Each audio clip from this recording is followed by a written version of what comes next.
23 segundos. Eso fue todo lo que tuve para decidir si salvaba o destruía al hombre que me había arruinado la vida. 23 segundos mientras sostenía una bandeja con 2 copas de vino tinto, mientras mis manos temblaban sin que nadie lo notara, mientras mi corazón latía tan fuerte que estaba segura de que todo el restaurante podía escucharlo. Richard Castellano estaba sentado frente a mí. El mismo hombre que 7 años atrás había convertido mi carrera prometedora en cenizas. El mismo hombre que me había quitado todo, mi trabajo, mi reputación, mi futuro, mi dignidad. Y ahora, sin saber quién era yo, sin reconocer el rostro de la mujer que había destruido, me pedía que le sirviera otra copa de vino. Pero eso no era lo peor. Lo peor era que yo sabía algo que él no sabía. Yo veía algo que él no podía ver. Y en 23 segundos, tendría que elegir entre dejar que le destruyeran como él me había destruido a mí, o advertirle del peligro que tenía sentado justo enfrente. ¿Qué harías tú? Piénsalo un momento. Piensa en la persona que más daño te ha hecho en esta vida. La persona que te quitó algo que nunca vas a recuperar.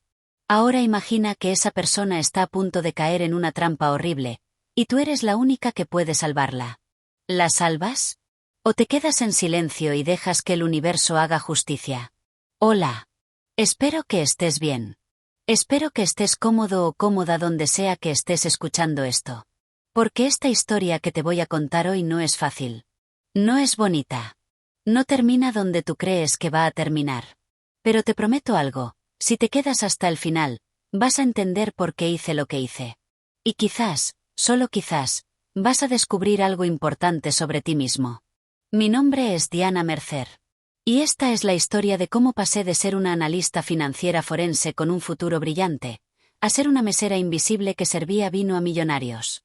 Esta es la historia de cómo perdí todo por hacer lo correcto, y de cómo 7 años después, el destino me puso exactamente donde nunca imaginé estar, con el poder de destruir o salvar al hombre que me había arruinado. Antes de continuar, te pido algo. Si esta historia te llega, si sientes que conectas con lo que voy a contarte, dale like a este vídeo. Suscríbete al canal. Compártelo con alguien que necesite escucharlo.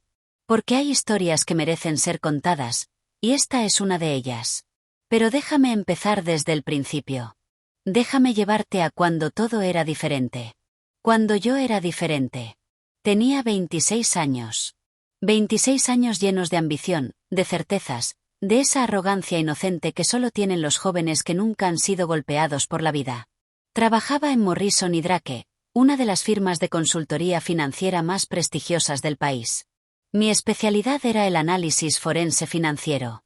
En términos simples, yo encontraba el dinero sucio. Yo seguía los rastros que otros querían borrar. Yo exponía las mentiras escondidas detrás de números perfectamente maquillados. Y era buena. Era muy buena. No lo digo por presumir. Lo digo porque es importante que entiendas quién era yo antes de que todo se derrumbara. Era la analista más joven en alcanzar el nivel senior en la historia de la firma. Mis reportes habían ayudado a desmantelar 3 redes de fraude corporativo. Los socios principales me llamaban cuando tenían casos imposibles, cuando necesitaban a alguien que pudiera ver patrones donde otros solo veían caos. Yo creía en las cosas. Creía en la verdad. Creía en el mérito. Creía que si trabajabas duro y hacías lo correcto, el sistema te recompensaba. Creía que la justicia existía, que los malos eventualmente pagaban por sus crímenes, que las instituciones funcionaban. Era tan ingenua. Vivía en un apartamento pequeño pero bonito en una zona decente de la ciudad. Tenía ahorros. Tenía un plan de retiro. Tenía una hija de 2 años llamada Valentina, producto de una relación que no funcionó pero que me dejó lo mejor de mi vida. Tenía una madre que me apoyaba en todo, que cuidaba a Valentina cuando yo trabajaba hasta tarde, que creía en mí más que nadie. Todo estaba en su lugar. Todo tenía sentido. Mi vida era un camino recto hacia el éxito, y yo lo recorría con la confianza de quien nunca ha conocido el fracaso real. Y entonces me asignaron el caso Castellano. Richard Castellano. El nombre que cambiaría todo. El nombre que se convertiría en mi pesadilla, en mi obsesión, en mi destrucción. Cuando me dieron el archivo, no sabía quién era él. Para mí era solo otro empresario rico con un imperio corporativo que necesitaba ser auditado. Propiedades. Construcción. Bienes raíces. Inversiones. Nada que no hubiera visto antes. Pero desde el primer día, algo no cuadraba. Los números eran demasiado perfectos.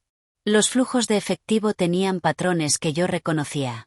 Las empresas subsidiarias aparecían y desaparecían con una regularidad sospechosa. Había proyectos de construcción que existían en papel pero no en la realidad.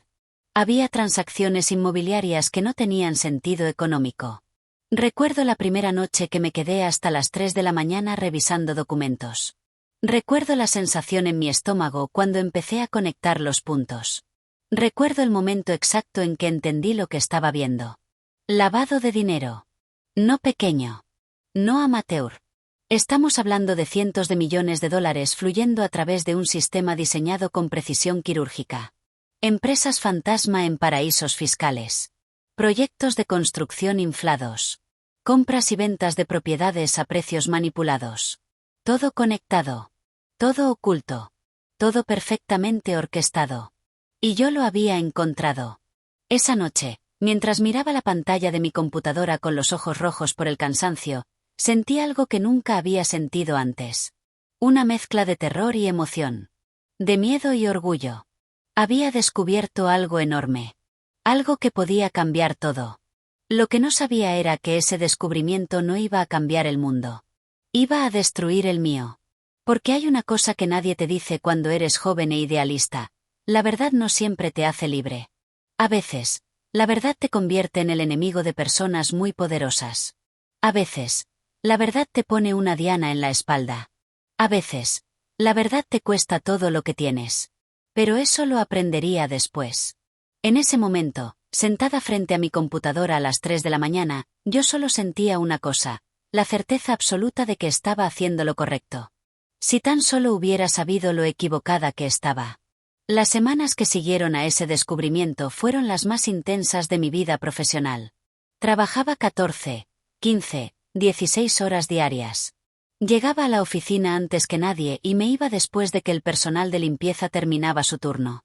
Mi escritorio se convirtió en un campo de batalla cubierto de documentos, reportes financieros, estados de cuenta, registros corporativos. Cada noche llevaba archivos a casa y los revisaba hasta que mis ojos ya no podían enfocar. Mi madre, Carmen, me miraba con preocupación cada vez que llegaba a su casa a recoger a Valentina. Diana, te vas a enfermar, me decía mientras me preparaba café. No puedes seguir así. Mamá, esto es importante, le respondía yo, sin levantar la vista de los papeles que llevaba en mi bolso. Cuando termine este caso, todo va a cambiar. Me van a promover. Voy a poder comprar una casa. Voy a poder darte la vida que te mereces. Ella solo suspiraba y me abrazaba antes de que me fuera. Mi madre había trabajado toda su vida como secretaria en un consultorio médico. Había criado sola a 2 hijas después de que mi padre nos abandonara cuando yo tenía 8 años. Nunca se quejaba. Nunca pedía nada. Pero yo sabía que merecía más. Merecía descansar. Merecía no preocuparse por las cuentas. Merecía ver a su hija triunfar. Y yo iba a darle eso. Estaba segura. Valentina tenía 2 años en ese entonces. Era todo lo bueno que había en mi vida concentrado en un pequeño cuerpo de rizos oscuros y ojos enormes. Cada vez que la veía, sentía que todo el esfuerzo valía la pena. Cada vez que la abrazaba, me prometía que iba a construir un futuro mejor para ella. Un futuro donde nunca tuviera que preocuparse por dinero. Un futuro donde todas las puertas estuvieran abiertas. En la oficina, mi obsesión con el caso Castellano no pasaba desapercibida. Gabriel Mendoza, mi supervisor directo, empezó a hacer preguntas. Gabriel era un hombre de 50 y tantos años, con el pelo canoso y una sonrisa que nunca llegaba a sus ojos. Llevaba 20 años en Morrison y Drake. Conocía a todos. Sabía cómo funcionaba el sistema. Diana, ¿cómo va el caso Castellano?, me preguntó una mañana, apareciendo junto a mi escritorio sin avisar. Avanzando, le dije, cubriendo instintivamente algunos documentos con mi brazo. Hay mucho material que revisar. Algo interesante. Algo en su tono me hizo dudar. Algo en la forma en que me miraba. Pero lo ignoré. En ese momento, yo todavía confiaba en el sistema. Todavía creía que todos estábamos del mismo lado. Todavía estoy recopilando datos, mentí. Te tendré un reporte preliminar la próxima semana. Gabriela sintió lentamente, sin dejar de observarme. No te presiones demasiado, dijo antes de irse. Castellano es un cliente importante. Queremos mantener una buena relación. Cliente importante. Buena relación. Las palabras me sonaron extrañas en ese momento, pero no les di importancia. Estaba demasiado enfocada en el trabajo. Demasiado segura de que lo que estaba haciendo era correcto. Durante esas semanas, construí mi caso con precisión meticulosa. Identifiqué 27 empresas fantasma conectadas al Imperio Castellano. Rastreé transacciones por un total de $342 millones que no tenían justificación económica legítima. Documenté 14 proyectos de construcción que existían solo en papel. Encontré conexiones con cuentas en Panamá, las Islas Caimán, Suiza. Todo estaba ahí. Todo era verificable. Todo era innegable. El día que terminé mi reporte, sentí una mezcla de agotamiento y triunfo. 73 páginas de evidencia sólida. Gráficos. Tablas. Líneas de tiempo. Conexiones documentadas. Era el trabajo más completo y más importante de mi carrera. Solicité una reunión con los socios principales de la firma. Recuerdo caminar hacia la sala de conferencias del piso ejecutivo con mi reporte impreso bajo el brazo. Recuerdo el sonido de mis tacones contra el piso de mármol. Recuerdo la sensación de orgullo que me llenaba el pecho. Iba a exponer a un criminal. Iba a hacer justicia. Iba a demostrar que el sistema funcionaba. En la sala me esperaban 4 personas. Gabriel Mendoza, mi supervisor. Patricia Vidal, socia senior especializada en cumplimiento regulatorio. Ernesto Carrillo, el socio fundador y director general de la firma. Y un hombre que no reconocí, vestido con un traje oscuro que parecía costar más que mi salario mensual. Diana, siéntate, dijo Ernesto Carrillo, señalando una silla al otro lado de la mesa. Me senté. Abrí mi carpeta. Comencé a hablar. Durante 45 minutos, presenté mis hallazgos. Expliqué los patrones. Mostré las conexiones. Detallé las transacciones.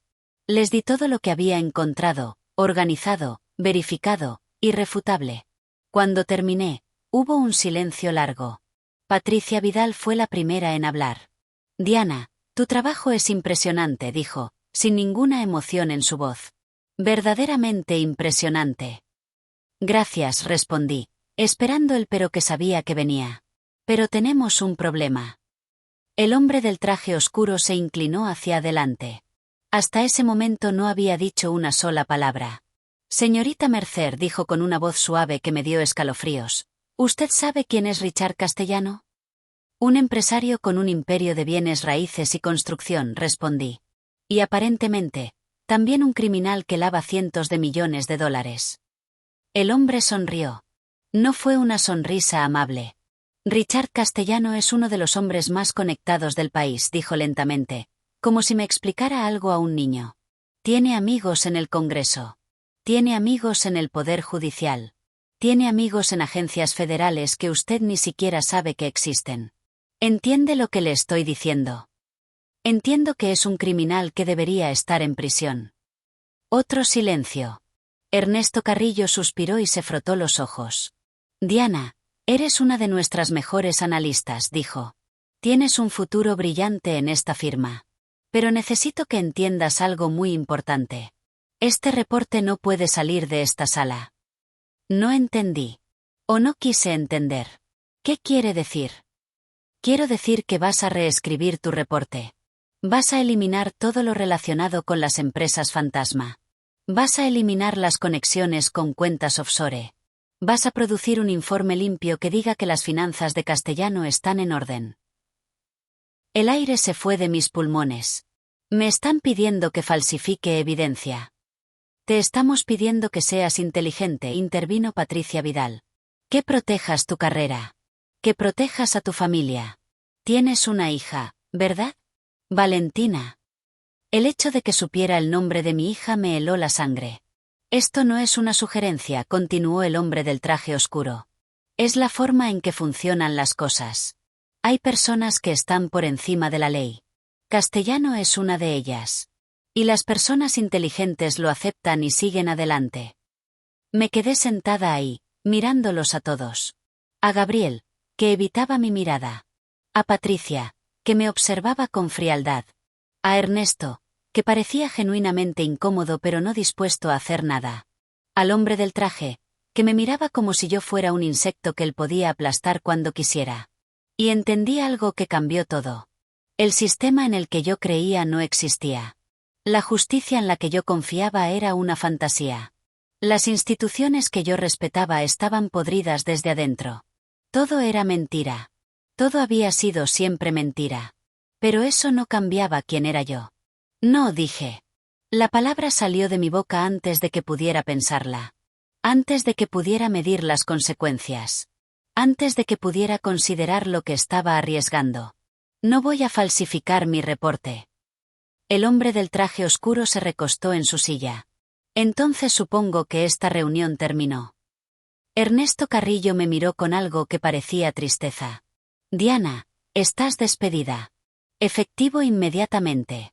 Seguridad te acompañará a recoger tus cosas. Y te sugiero que no hables de esto con nadie. Por tu propio bien. Me levanté de la silla con las piernas temblando.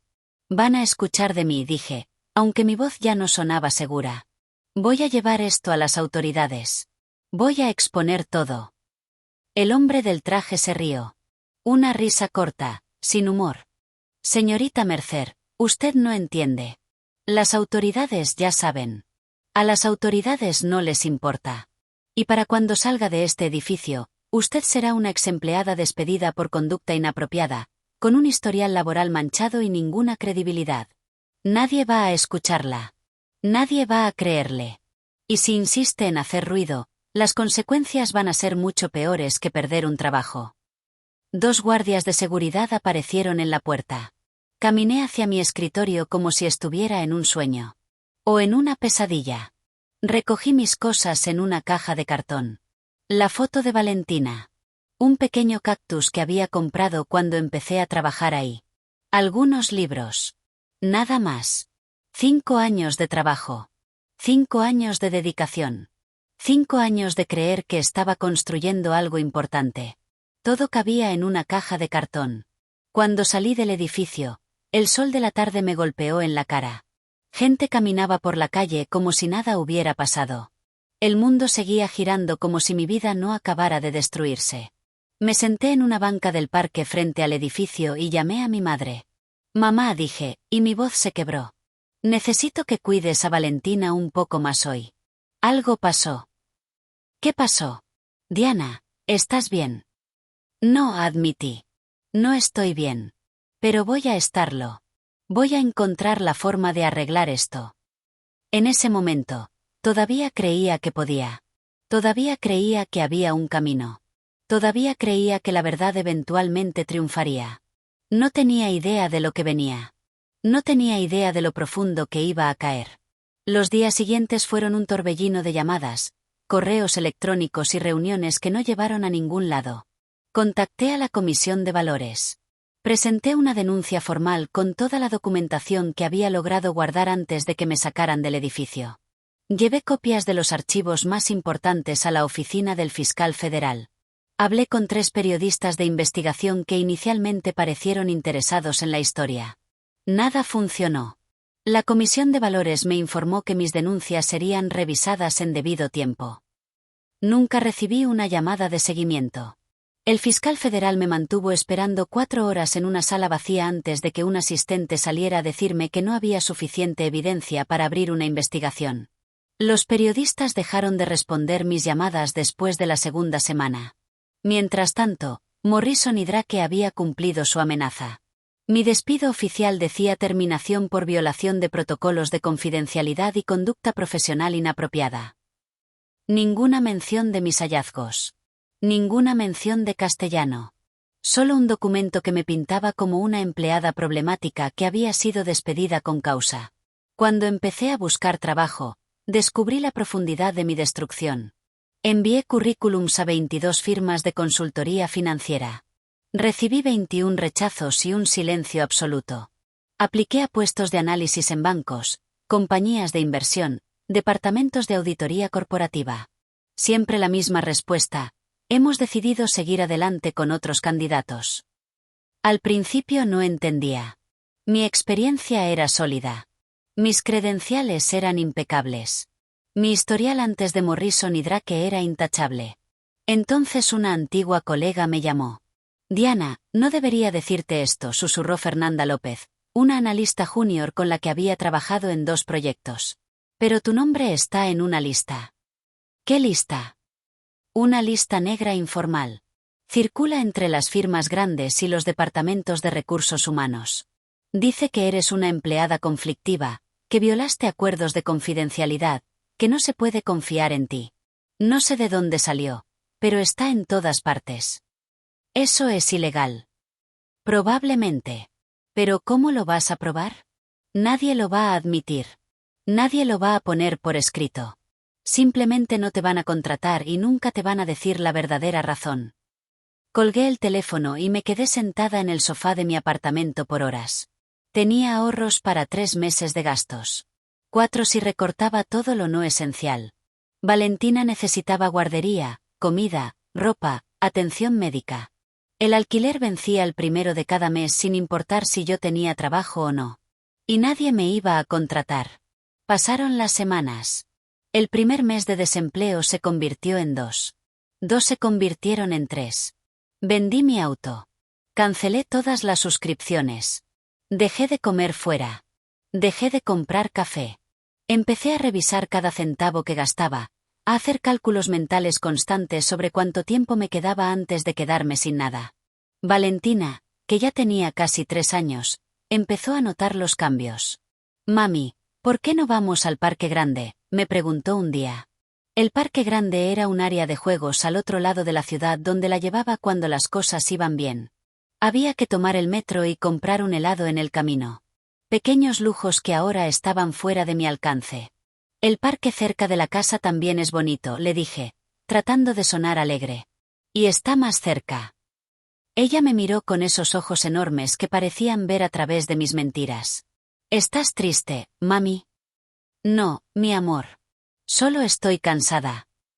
No era mentira. Estaba cansada. Estaba agotada de buscar trabajos que nunca conseguía. Estaba agotada de fingir que todo iba a estar bien. Estaba agotada de mantener una fachada de esperanza cuando por dentro solo sentía desesperación. Al 4.º mes, no pude pagar el alquiler. El propietario fue comprensivo las primeras 2 semanas. Para el día 20, me entregó un aviso de desalojo. Tenía 30 días para irme. Llamé a mi madre esa noche. Mamá, necesito pedirte algo. Lo que sea, Diana. Dime. Valentina y yo. Necesitamos un lugar donde quedarnos. Solo por un tiempo. Hasta que encuentre trabajo. Hubo un silencio breve. Pude escuchar a mi madre respirando al otro lado de la línea. Esta siempre va a ser tu casa, dijo finalmente. Las espero cuando quieran venir. Empaqué lo que cabía en maletas y cajas. El resto lo vendí o lo regalé. Muebles que había comprado con mi primer sueldo grande. Electrodomésticos que había elegido con cuidado. Libros que había acumulado durante años. Todo desapareció. Cuando cerré la puerta de mi apartamento por última vez, algo dentro de mí también se cerró. La Diana que había entrado a ese edificio 5 años antes llena de sueños y ambiciones ya no existía. En su lugar quedaba alguien más oscuro. Más cansado. Más roto. Nos mudamos con mi madre a su pequeño apartamento de 2 habitaciones. Valentina dormía conmigo en la cama individual de mi antigua habitación de adolescente. La misma habitación donde había estudiado para mis exámenes de universidad. La misma habitación donde había soñado con el futuro brillante que me esperaba. Qué diferente se veía todo ahora. Mi madre trabajaba largas horas en el consultorio médico. A sus 62 años, seguía levantándose a las 6 de la mañana para tomar el autobús y llegar a tiempo. Nunca se quejaba. Nunca me hacía sentir como una carga. Pero yo veía el cansancio en sus ojos. Veía cómo cojeaba un poco más cada día. Veía cómo la vida le estaba pasando factura. Y yo no podía hacer nada para ayudarla. Seguí buscando trabajo. Bajé mis expectativas. Apliqué a puestos administrativos. Puestos de entrada. Cualquier cosa relacionada con números o finanzas. La lista negra me seguía a todas partes. Intenté usar el apellido de soltera de mi madre en algunas aplicaciones. Funcionó hasta que pedían verificar mi historial laboral. Entonces las puertas se cerraban de nuevo. Un día, después de otra entrevista que claramente no iba a ningún lado, me senté en un banco de la calle y lloré. Lloré por todo lo que había perdido. Por el futuro que ya no existía. Por la persona que solía ser. Lloré hasta que no me quedaron más lágrimas, hasta que solo quedó un vacío frío en el pecho. Cuando llegué a casa esa noche, encontré a mi madre sentada en el sofá con un papel en las manos. Tenía la mirada perdida. «Mamá, ¿qué pasa?» Ella me miró. Había lágrimas en sus ojos. «Fui al médico hoy», dijo con voz temblorosa. Los resultados llegaron. Se detuvo. Respiró profundo. «Es cáncer, Diana. Etapa 3. El mundo dejó de moverse. Cáncer de mama metastásico. Etapa 3. Agresivo. Las palabras del oncólogo sonaban distantes, como si vinieran de muy lejos. Estaba sentada junto a mi madre en un consultorio que olía a desinfectante, sosteniendo su mano mientras un hombre con bata blanca nos explicaba lo que venía. Quimioterapia. 6 ciclos iniciales. Posible radiación después. Cirugía si el tratamiento funcionaba. Medicamentos para el dolor. Medicamentos para las náuseas. Medicamentos para contrarrestar los efectos de otros medicamentos. Y al final de todo, una pregunta que me partió el alma. ¿Tienen seguro médico? Mi madre tenía un seguro básico a través de su trabajo. Cubría consultas regulares y algunos procedimientos menores. No cubría tratamientos oncológicos especializados. No cubría los medicamentos que el doctor estaba recetando. No cubría prácticamente nada de lo que ella necesitaba para sobrevivir. Hay programas de asistencia, dijo el oncólogo, con esa voz practicada que usan los médicos cuando saben que están dando malas noticias. Podemos ponerlos en contacto con una trabajadora social. La trabajadora social fue amable. Me explicó los formularios que tenía que llenar. Me habló de fundaciones que ayudaban a pacientes sin recursos. Me dio una lista de farmacias que ofrecían descuentos en medicamentos. Nada de eso era suficiente. El primer ciclo de quimioterapia costó más de lo que mi madre ganaba en 2 meses. El segundo ciclo costó lo mismo. Para el tercero, ya habíamos agotado todos sus ahorros y los pocos que me quedaban a mí. Empezamos a acumular deudas. Tarjetas de crédito al límite. Préstamos de familiares lejanos que prometí pagar en cuanto pudiera. Un adelanto del consultorio médico donde mi madre trabajaba, que descontaban de su sueldo cada quincena. Y mientras tanto, Valentina crecía. Tenía 3 años y medio ahora. Necesitaba zapatos nuevos porque los anteriores ya no le quedaban. Necesitaba ropa de invierno. Necesitaba ir al dentista para una revisión. Necesitaba todas las cosas que los niños necesitan y que cuestan dinero que yo no tenía. Una noche, después de que Valentina se durmió y mi madre descansaba después de su 4ª sesión de quimioterapia, me senté en la cocina y saqué todos los papeles. Facturas médicas. Estados de cuenta. Cartas de cobranza. Avisos de pagos atrasados. Hice los cálculos 3 veces porque no podía creer el número. Debíamos $87.000. $87.000 en deudas médicas. Sin contar el alquiler atrasado. Sin contar las tarjetas de crédito. Sin contar lo que le debíamos a los familiares. Y yo seguía sin trabajo. Había dejado de buscar en el sector financiero meses atrás. La lista negra era demasiado efectiva. Ahora buscaba cualquier cosa. Trabajos en tiendas. Trabajos en oficinas. Trabajos que no tenían nada que ver con mi carrera o mi formación. Pero incluso esos trabajos requerían referencias. Y cuando llamaban a Morrison y Drake, la puerta se cerraba. Una tarde, caminando por el centro de la ciudad después de otra entrevista fallida, pasé frente a un restaurante elegante llamado La Pérgola. En la ventana había un letrero pequeño. Se busca personal de servicio. Experiencia no necesaria. Me detuve. Miré el letrero por varios minutos. Pensé en todo lo que había estudiado. En todos los años de universidad. En la maestría que había pagado con préstamos que todavía debía. En la carrera brillante que se suponía que iba a tener. Y pensé en mi madre vomitando en el baño después de cada quimioterapia. En Valentina preguntando por qué la abuela estaba tan cansada. En las facturas que se acumulaban sobre la mesa de la cocina. Entré al restaurante y pedí hablar con el gerente. Se llamaba Roberto Fuentes. Era un hombre de unos 40 años, con un bigote recortado y una actitud que oscilaba entre la impaciencia y la indiferencia. ¿Experiencia en servicio?, me preguntó sin levantar la vista de su teléfono. No, admití. Pero aprendo rápido. ¿Por qué quieres trabajar aquí? Pareces educada. Los educados no duran mucho en este negocio. No sabía cómo responder a eso. No podía decirle la verdad. No podía explicar que había pasado de ser una analista financiera forense a suplicar por un trabajo de mesera porque un hombre poderoso había decidido destruirme. Necesito el trabajo, dije simplemente. Y estoy dispuesta a hacer lo que sea necesario. Roberto me miró por primera vez. Algo en mi expresión debe haberlo convencido. Turno de prueba mañana a las 4. Si sobrevives la noche, hablamos. Sobreviví la noche. Sobreviví muchas noches. Aprendí a llevar bandejas pesadas sin derramar nada. Aprendí a sonreír cuando los clientes eran groseros. Aprendí a mantenerme de pie durante 8 horas seguidas con zapatos que me destrozaban los pies. Aprendí a ser invisible. Ese fue el mayor ajuste. Ser invisible. En mi vida anterior, yo era alguien. Entraba a reuniones y la gente me escuchaba. Mis opiniones importaban. Mi trabajo tenía impacto. Existía. Ahora era una mesera en un restaurante donde los clientes no me miraban a los ojos. Era la persona que traía la comida y llevaba los platos sucios.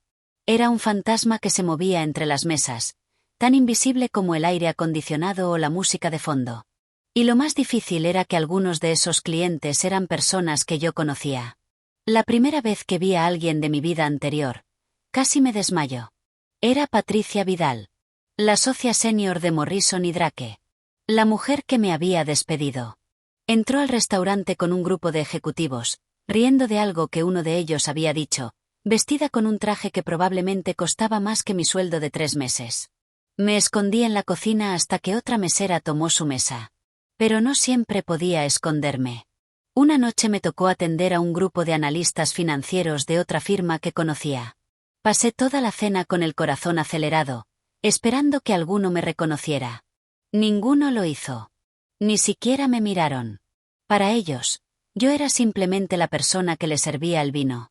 Quizás eso era lo que más dolía. Que ni siquiera me reconocieran. Que mi caída hubiera sido tan completa que ya no existía ni siquiera como un recuerdo para las personas que habían sido mis colegas. Mientras tanto, la salud de mi madre empeoraba antes de mejorar. Los efectos de la quimioterapia eran devastadores. Perdió el pelo. Perdió peso. Perdió la energía que siempre la había caracterizado. Algunos días no podía levantarse de la cama. Otros días fingía estar mejor de lo que estaba para no preocuparnos. Pero había noches en que la escuchaba llorar en su habitación. Y yo no podía hacer nada. No podía pagar mejores tratamientos. No podía llevarla a mejores hospitales. No podía darle la atención que merecía. Solo podía trabajar turnos dobles en el restaurante, acumular propinas, y rezar para que fuera suficiente. No era suficiente. Nunca era suficiente. Las facturas seguían llegando. Los cobradores seguían llamando. La deuda seguía creciendo. Un día, mientras limpiaba una mesa después del almuerzo, encontré un periódico que un cliente había dejado. En la sección de negocios, había un artículo con una foto que me heló la sangre. Richard Castellano. El titular decía: Castellano Enterprises expande su imperio con nuevo proyecto de desarrollo valorado en 200 millones. Leí el artículo 3 veces. Mientras yo luchaba por pagar tratamientos de quimioterapia y servía mesas para sobrevivir, el hombre que había destruido mi vida estaba expandiendo su imperio. Seguía lavando dinero. Seguía corrompiendo el sistema. Seguía intocable. Y nadie hacía nada. Guardé ese recorte de periódico. No sé por qué. Quizás como recordatorio de la injusticia. Quizás como prueba de que el mundo era exactamente tan corrupto como había descubierto. Quizás como combustible para un odio que no sabía cómo canalizar. Los meses pasaron. Las estaciones cambiaron. Valentina cumplió 4 años. Le hicimos una pequeña fiesta en el apartamento de mi madre. Un pastel casero. Unos pocos globos. 3 regalos envueltos en papel de colores. Ella sopló las velas con una sonrisa enorme, sin saber lo cerca que estábamos del abismo. Mi madre terminó su quimioterapia. Los resultados fueron alentadores. El tumor había reducido significativamente. El oncólogo habló de posible remisión. Por primera vez en meses, sentí algo parecido a la esperanza. Pero la deuda seguía ahí. $120.000 ahora, contando los intereses acumulados. Y entonces llegó la carta del hospital. Debido al saldo pendiente en su cuenta, nos vemos obligados a transferir su deuda a una agencia de cobros. Si no se realiza un pago significativo en los próximos 30 días, procederemos con acciones legales. 30 días. 30 días para conseguir dinero que no tenía. 30 días antes de que empezaran a embargar lo poco que nos quedaba. 30 días antes de que la situación pasara de mala a catastrófica. Esa noche, después de que todos durmieron, me senté en la cocina y miré el vacío. Había tocado fondo tantas veces que ya había perdido la cuenta. Cada vez que pensaba que las cosas no podían empeorar, el universo encontraba una forma de probar que estaba equivocada. ¿Qué más podía hacer? Ya trabajaba todos los turnos que el restaurante me daba. Ya había vendido todo lo que tenía valor. Ya había pedido prestado a todos los que podían prestar. No quedaba nada. Y en ese momento de oscuridad absoluta, mientras miraba las facturas esparcidas sobre la mesa, tomé una decisión. Iba a seguir adelante. No porque tuviera esperanza. No porque viera una salida. Sino porque mi hija dormía en la habitación de al lado, y mi madre acababa de sobrevivir al cáncer, y alguien tenía que mantener todo junto aunque fuera con las uñas. No iba a rendirme. Aunque el mundo quisiera destruirme, no iba a rendirme. Lo que no sabía era que el destino estaba a punto de darme una oportunidad que nunca imaginé. Una oportunidad que llegaría en la forma más inesperada posible. Una oportunidad que cambiaría todo. 3 años después. 3 años sirviendo mesas. 3 años siendo invisible. 3 años viendo mi vida anterior convertirse en un recuerdo borroso que a veces me preguntaba si había sido real. Valentina tenía 7 años ahora. Iba a 2º grado en una escuela pública cerca del apartamento. Era inteligente, curiosa, llena de preguntas que no siempre sabía cómo responder. Mami, ¿por qué trabajas todas las noches? Para que tengamos comida y un techo, mi amor. Cuando sea grande, voy a tener mucho dinero y te voy a comprar una casa grande. Me partía el corazón. No porque fuera un sueño imposible, sino porque se estaba dando cuenta de que no teníamos lo que otros niños tenían. Se estaba dando cuenta de que éramos pobres. Mi madre había entrado en remisión. Los controles cada 3 meses mostraban que el cáncer no había regresado. Pero los tratamientos la habían dejado frágil. Ya no podía trabajar las mismas horas. El consultorio médico había reducido su posición a medio tiempo. Su ingreso se había cortado a la mitad. La deuda seguía ahí. Más pequeña ahora después de 3 años de pagos mínimos, pero seguía ahí. Como una sombra que nunca desaparecía completamente. Yo seguía en la pérgola. Había escalado lo más que se podía escalar en ese ambiente. Ya no era la mesera nueva y torpe. Ahora me asignaban las mesas VIP, los clientes importantes, los eventos privados. Roberto, el gerente, confiaba en mí. Decía que era su mejor empleada. ¡Qué logro! Pero había aprendido a encontrar pequeños momentos de orgullo donde podía. Si iba a servir mesas, iba a ser la mejor mesera. Si iba a estar en el fondo, iba a hacerlo con dignidad. Y entonces llegó esa noche. Jueves. 12 de noviembre. Turno de noche. El restaurante estaba moderadamente lleno. Nada fuera de lo normal. Atendí las mesas de siempre. Sonreí las sonrisas de siempre. Llevé comida, quité platos, rellené copas de vino. A las 8:15, Roberto se acercó a mí en la estación de servicio. Diana, necesito que prepares el salón privado del 2º piso. Tenemos una reservación importante. ¿Cuántas personas? 2. Pero son VIP. Mucho VIP. Quieren privacidad absoluta. Tú vas a ser la única mesera asignada. Subí al segundo piso y preparé el salón. Era una habitación pequeña y elegante con una mesa para 4 personas, iluminación tenue, ventanas que daban a la calle. Lo usábamos para ejecutivos que querían discutir negocios sin ser molestados, para parejas que celebraban aniversarios importantes, para personas que valoraban la discreción. A las 8:30 subieron los clientes. El primero era un hombre que no reconocí. 40 y tantos años. Traje oscuro de corte perfecto. Reloj que brillaba incluso con la luz tenue. Caminaba con la confianza de alguien acostumbrado a que otros se movieran de su camino. Y detrás de él, subiendo las escaleras con esa misma arrogancia que reconocería en cualquier parte, estaba Richard Castellano. El mundo se detuvo. 7 años. 7 años desde la última vez que lo había visto en persona. 7 años desde que su nombre había destruido mi vida.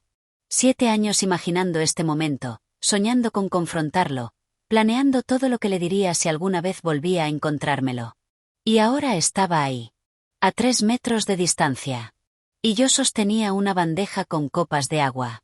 Me quedé paralizada en la puerta del salón privado. Mi corazón latía tan fuerte que estaba segura de que podían escucharlo. Mis manos comenzaron a temblar. El aire se me atascó en los pulmones. Castellano pasó junto a mí sin mirarme. Ni siquiera me vio. Pasé a su lado como un mueble. Como parte del decorado. Como nada. Agua con gas para mí, dijo el otro hombre, sentándose. Y tráenos la carta de vinos. Sí, señor, escuché mi voz responder automáticamente. Bajé las escaleras con las piernas temblando. Me escondí en el baño del personal y respiré profundo 30 veces. 30 veces tratando de controlar la furia, el pánico, el odio que me subía por la garganta. Richard Castellano. El hombre que había destruido mi carrera. El hombre que me había convertido en intocable. El hombre por quien mi hija creció en la pobreza y mi madre casi murió de cáncer sin poder pagar los tratamientos adecuados. Estaba ahí. En mi restaurante. Esperando que le sirviera vino. El universo tenía un sentido del humor cruel. Me lavé la cara con agua fría. Me miré en el espejo. La mujer que me devolvía la mirada era diferente a la de 7 años atrás. Más delgada. Más cansada. Con líneas alrededor de los ojos que no existían antes. Con las manos callosas de años de trabajo manual. Con toda la esperanza eliminada de la mirada. Pero seguía siendo yo. Y tenía un trabajo que hacer. Subí de nuevo con la carta de vinos y una sonrisa profesional perfectamente practicada. Aquí tienen la carta, dije, colocándola en la mesa. ¿Ya decidieron que van a cenar o necesitan más tiempo? Más tiempo, dijo Castellano sin mirarme. Tráenos una botella del Chateau Margaux 2010. $580 la botella. Yo ganaba eso en una semana de propinas. Enseguida. Bajé a la cava. Saqué la botella. La descorché con manos que ya no temblaban porque había activado el modo automático. El modo supervivencia. El modo en el que ponía todas mis emociones en una caja cerrada y hacía lo que tenía que hacer. Cuando regresé al salón privado, los 2 hombres estaban inclinados sobre la mesa, hablando en voz baja. Algo en su lenguaje corporal me llamó la atención. Era un instinto que había desarrollado en mi vida anterior. La capacidad de leer comportamientos. De notar patrones. De ver lo que otros no veían. Y había algo extraño en esa conversación. Serví el vino. Castellano lo probó sin decir palabra. Asentí y llené las 2 copas. ¿Puedo tomar su orden de comida? Todavía no, dijo el otro hombre. Te llamaremos cuando estemos listos. Me retiré pero no bajé las escaleras. Me quedé en el pasillo justo fuera del salón, reorganizando servilletas en un carrito de servicio. Una excusa para estar cerca. Y escuché. No debería haber escuchado.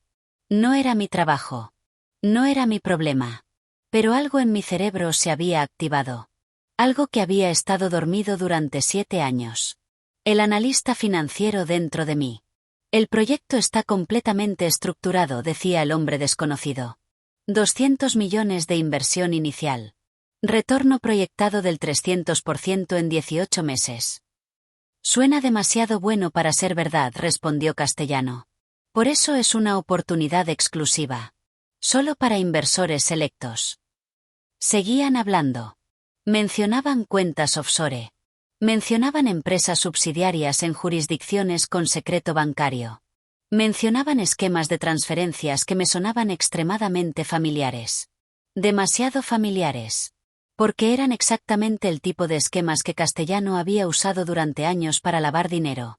Las mismas estructuras que yo había expuesto en mi reporte 7 años atrás. Pero había algo diferente. Algo que no cuadraba. Me acerqué un poco más, fingiendo limpiar una mesa que ya estaba limpia. Los documentos están listos, decía el hombre. Solo necesito tu firma en el acuerdo de inversión inicial. 100 millones para empezar. El resto una vez que estemos operativos. 100 millones de dólares. ¿Y los socios gubernamentales que mencionaste?, preguntó Castellano. Todos en su lugar. Tengo confirmaciones de contactos en la Comisión de Valores, en el Departamento del Tesoro, incluso en la oficina del fiscal federal. Estamos completamente protegidos.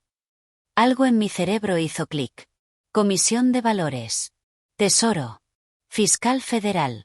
Las mismas instituciones a las que yo había acudido 7 años atrás. Las mismas instituciones que me habían ignorado.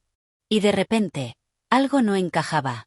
Porque Castellano ya tenía protección en esas agencias. Lo había sabido durante años. Lo había usado durante años. ¿Por qué este hombre estaría ofreciendo algo que Castellano ya tenía? Y luego noté otra cosa. La forma en que el hombre hablaba. Demasiado específica. Demasiado detallada. Como si estuviera siguiendo un guión. Como si quisiera que Castellano dijera ciertas cosas. Como si estuviera grabando la conversación. 7 años sirviendo mesas me habían enseñado a leer a las personas. A notar microexpresiones. A detectar mentiras. A ver cuando alguien estaba actuando. Y ese hombre estaba actuando. Volví al salón con la excusa de rellenar el agua. Esta vez observé con más atención. El hombre tenía un bolígrafo en el bolsillo de su camisa. Un bolígrafo demasiado grueso. El tipo de bolígrafo que podría contener una grabadora. Su reloj estaba posicionado de manera extraña, con la carátula hacia afuera. Como si tuviera una cámara. Y había algo en sus ojos. Una intensidad. Una alerta. Como alguien que estaba trabajando, no negociando. Esto era una trampa. El pensamiento llegó a mi mente con absoluta claridad. Richard Castellano estaba siendo grabado. Estaba siendo engañado. Alguien lo estaba preparando para caer en una operación encubierta. Y él no lo veía. Porque Castellano había pasado tanto tiempo siendo intocable que había perdido la capacidad de ver el peligro.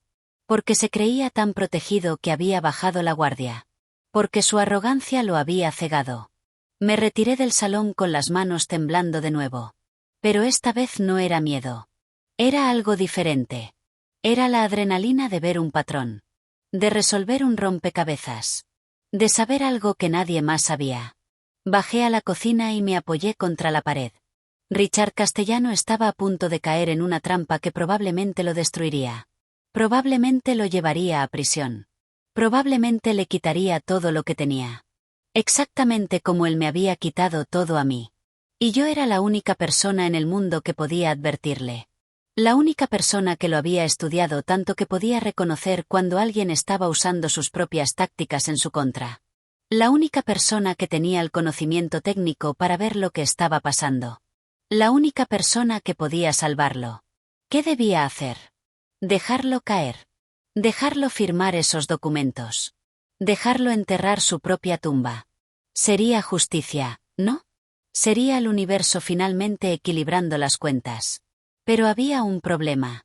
Un problema que me carcomía mientras estaba ahí parada en la cocina, escuchando el sonido de platos siendo lavados y chefs gritando órdenes. Yo no era como él. Yo no era alguien que dejaba que las personas se destruyeran, incluso cuando lo merecían. Yo no era alguien que se quedaba callada ante una injusticia, incluso cuando la víctima había sido mi verdugo. Yo era Diana Mercer. Y aunque hubiera pasado 7 años sirviendo mesas, aunque hubiera perdido todo, Aunque hubiera sido destruida y reconstruida en una versión más pobre y más cansada de mí misma, seguía siendo quien era.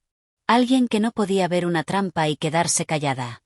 Alguien que hacía lo correcto incluso cuando lo correcto era lo más difícil. Alguien que se negaba a convertirse en lo que odiaba. Roberto apareció en la cocina. Diana, ¿por qué no estás arriba? Tus clientes van a necesitar ordenar pronto. Ya voy, dije. Pero no me moví. Porque sabía lo que tenía que hacer. Y sabía que en el momento en que lo hiciera, no habría vuelta atrás. Subí las escaleras lentamente. Cada paso era una decisión. Cada escalón era una elección.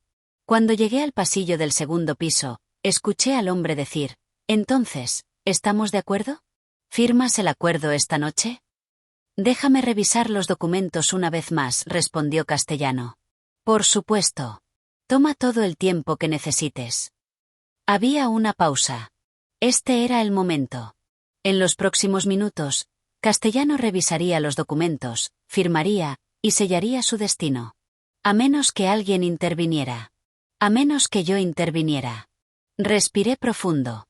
Conté hasta 10. Y tomé la decisión que cambiaría todo. Entré al salón privado con una bandeja vacía en las manos y una expresión que esperaba se viera profesional. «Disculpen la interrupción», dije con voz firme.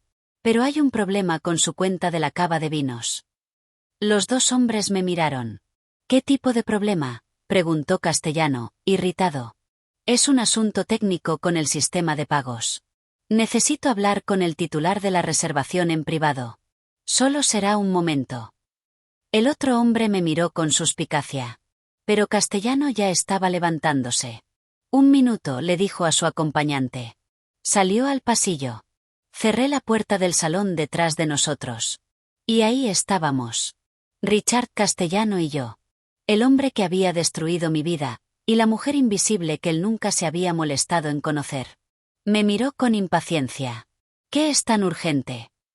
Y en ese momento, con el corazón latiéndome en los oídos y toda mi vida balanceándose en el filo de una decisión imposible, dije las palabras que lo cambiarían todo. «Ese hombre lo está tendiendo una trampa. Está usando una operación encubierta. Si firma esos documentos, va a prisión». Castellano se quedó inmóvil. Sus ojos me miraron realmente por primera vez. «¿Qué dijiste?» «Está siendo grabado. Probablemente tiene agentes federales esperando afuera. Lo están preparando para que confiese crímenes en cámara. Es una trampa perfecta. Y usted está a punto de caer en ella». Hubo un silencio largo. Tan largo que podía escuchar mi propia respiración. Castellano me miró como si me viera por primera vez. Como si tratara de entender quién era yo. ¿Por qué sabía lo que sabía? ¿Por qué le estaba diciendo esto? «¿Quién eres tú?», preguntó finalmente. Y ahí estaba la pregunta. La pregunta que llevaba 7 años esperando responder. Sonreí. Una sonrisa amarga. Una sonrisa que contenía años de dolor y rabia y resignación. Alguien que usted destruyó hace mucho tiempo. Alguien que debería dejarlo caer en esta trampa y disfrutarlo. Pero aparentemente, no puedo hacerlo. No te entiendo. No necesita entenderme. Solo necesita creerme. Y necesita salir de este restaurante ahora mismo, antes de firmar cualquier cosa. Castellano siguió mirándome. Buscando. Tratando de ubicarme. Y entonces, lentamente, algo cambió en su expresión. Reconocimiento. «Diana Mercer», susurró. «La analista de Morrison y Drake». Así que sí me recordaba. Después de todo. «Sí», dije simplemente. «Tú, trabajas aquí». «Gracias a usted, sí. Trabajo aquí. Porque después de que me destruyó la carrera, me puso en una lista negra y se aseguró de que nunca volviera a trabajar en finanzas. Esto fue lo único que me quedó». Podía ver las emociones cruzando por su rostro. Sorpresa. Incomodidad. Y algo que podría haber sido culpa, aunque probablemente era solo incomodidad de ser confrontado. «¿Por qué me adviertes?», preguntó. «¿Por qué no dejas que caiga en la trampa?». Era la pregunta del millón. «¿Por qué?», dije, y mi voz se quebró un poco. «Porque no importa lo que usted me haya hecho. No importa cuánto lo odie. No puedo ver a alguien caminar hacia una trampa y quedarme callada. No puedo ser esa persona. Ni siquiera por usted. La puerta del salón se abrió. El otro hombre apareció. ¿Todo bien?, preguntó con una sonrisa que no llegaba a sus ojos. Castellano me miró una última vez. Vi el momento exacto en que decidió creerme. Sí, le dijo al hombre. De hecho, acabo de recibir una llamada urgente. Necesito irme. Pero los documentos. Los reviso mañana. Con mis abogados. El rostro del hombre se endureció. Solo por un segundo. Pero yo lo vi. Y supe que había acertado. Castellano bajó las escaleras rápidamente. El otro hombre lo siguió, tratando de convencerlo de quedarse, de firmar ahora, de no perder la oportunidad. Pero Castellano ya estaba en la puerta. Se detuvo. Se volteó. Me miró una última vez desde el fondo del restaurante. No dijo nada. Solo me miró. Y luego se fue. El otro hombre salió detrás de él, con el rostro transformado en furia. Me quedé parada en el segundo piso, temblando de pies a cabeza. ¿Qué acababa de hacer? Acababa de salvar al hombre que me había destruido.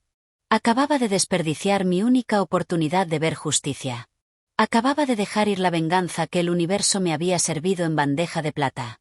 Y no sabía si había hecho lo correcto o el error más grande de mi vida. Durante 3 días esperé. Esperé que pasara algo. Que Castellano volviera. Que me agradeciera. Que reconociera lo que había hecho. Algo. Nada. La vida continuó exactamente igual. Servía mesas. Sonreía a clientes groseros. Contaba propinas. Volvía a casa agotada. Todo igual. Como si no hubiera salvado a uno de los hombres más poderosos del país de ir a prisión. Como si no hubiera desperdiciado mi única oportunidad de justicia. La 4ª noche, Roberto me llamó a su oficina. Diana, tengo malas noticias. Necesito reducir personal. El restaurante no está generando las ganancias esperadas. Mi estómago se hundió. Eres una excelente mesera, continuó, sin mirarme a los ojos. Pero tengo que dejar ir a 3 personas. Lo siento. Roberto, necesito este trabajo. Tengo una hija. Tengo deudas médicas. Lo siento, Diana. La decisión ya está tomada. Salí del restaurante ese viernes con mi última liquidación. $300. Eso era todo lo que quedaba de 3 años de trabajo. Llamé a mi madre desde el autobús. Perdí el trabajo, dije, y mi voz sonaba hueca incluso para mí. Hubo un silencio. Vamos a estar bien, dijo ella, pero podía escuchar el miedo en su voz. Siempre encontramos la forma. Pero esta vez no había forma. Busqué trabajo desesperadamente. Restaurantes. Tiendas. Supermercados. Todos decían lo mismo. Te llamaremos. Nunca llamaban. El dinero se agotó en 2 semanas. Después de pagar la parte del alquiler que me correspondía y comprar comida, no quedaba nada. Mi madre me dio todo lo que tenía de su sueldo reducido. $50. Era todo lo que le sobraba después de sus medicamentos. Mamá, no puedo aceptar esto. Sí puedes. Y lo harás. Por Valentina. Valentina había notado el cambio. Dejó de pedir cosas. Dejó de quejarse. A sus 7 años, ya había aprendido que no teníamos dinero. Una noche la encontré llorando en la cama. ¿Qué pasa, mi amor? Los niños en la escuela dicen que soy pobre. Que mi ropa es vieja. Que no tengo papá. Me rompió el corazón. No les hagas caso. Tú eres inteligente y hermosa y eso es lo que importa. Pero las palabras sonaban vacías incluso mientras las decía. Las llamadas de los cobradores se volvieron constantes. Amenazas de demandas. Amenazas de embargo. La deuda había crecido a $140.000 con los intereses acumulados. No dormía. Apenas comía. Pasaba las noches mirando el techo, haciendo cálculos que nunca cuadraban. Y pensaba en Castellano. Pensaba en cómo lo había salvado. En cómo había desperdiciado mi única oportunidad de justicia. En cómo él había vuelto a su vida de lujo mientras yo me hundía más profundo en la miseria. ¿Para qué? ¿Para mantener mi integridad? ¿Para ser la persona correcta? ¿De qué servía ser correcta cuando tu hija lloraba porque otros niños se burlaban de su pobreza? Una tarde, 2 meses después de perder el trabajo, estaba revisando anuncios clasificados cuando sonó el timbre. Un mensajero. Diana Mercer. Sí. Tengo una entrega para usted. Firme aquí. Me entregó un sobre grande de papel manila. Pesado. Cerré la puerta y lo abrí con manos temblorosas. Adentro había una carta. Y un cheque. El cheque era por $500.000. $500.000. Mis piernas cedieron. Me senté en el suelo del pequeño apartamento, mirando el cheque como si fuera un espejismo. La carta estaba escrita en papel de calidad, con un membrete que decía simplemente RC. Leí las palabras 3 veces antes de creerlas. Señorita Mercer. Usted me salvó cuando no tenía razón para hacerlo. Cuando tenía todas las razones para dejarme caer. Lo que hizo esa noche requirió más coraje e integridad de lo que la mayoría de las personas poseen. Investigué lo que le pasó después de Morrison y Drake. Investigué su situación actual. Y aunque el dinero nunca compensará lo que perdió, espero que le permita reconstruir. Esto no es caridad. Es un reconocimiento de que usted fue la única persona que tuvo el valor de decirme la verdad cuando más lo necesitaba. La trampa que me advirtió era real. Agentes federales me esperaban afuera del restaurante. Habrían destruido todo. Usted me salvó de eso. Dentro del sobre encontrará también información de contacto de un amigo mío que dirige una firma de consultoría financiera. Él está esperando su llamada. Su talento nunca debió ser desperdiciado sirviendo mesas. Haga con esto lo que considere correcto. RC. Lloré. Lloré como no había llorado en 7 años. Lloré por todo lo perdido. Por todo lo sufrido. Por la justicia que finalmente, de la forma más extraña posible, había llegado. Mi madre entró y me encontró en el piso, rodeada de lágrimas, sosteniendo el cheque.